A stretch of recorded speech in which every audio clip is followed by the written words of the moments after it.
අනේ සර් වැරද්දක් වුණා තමයි.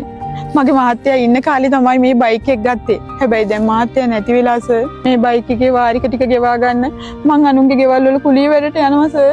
මහන්සි සර්. පයින් යන්න බැරිම තැන මං පුතාට එන්න කිව්වේ. කලබලයට මට හෙල්මට් එක අමතක වුණා. අනේ සර් අපිට යන්න දෙන්න සර්. ඕක තමයි අම්මේ කියන්නේ. පේන වැරද්ද වහගත්තේ නැති වුණාම තමයි නොපෙනෙන වැරදිත් පේන්න ගන්නෙ.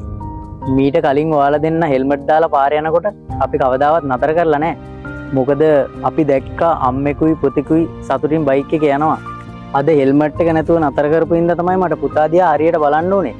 පුතාට ලයිසනුත් නැහැ නේද? කමන්නේ අම්මේ. ඔයාලට අදට යන්න දෙන්නම්. හැබැයි ආයේ කිසිම දවසක ලයිසන් ගන්නකම් මෙයාට මේ බයික් එක පදින්න දෙන්න එපා. ඇයි සර් පොලිසියෙන් අල්ලයි කියලා බයටද සර්? නෑ අම්මේ.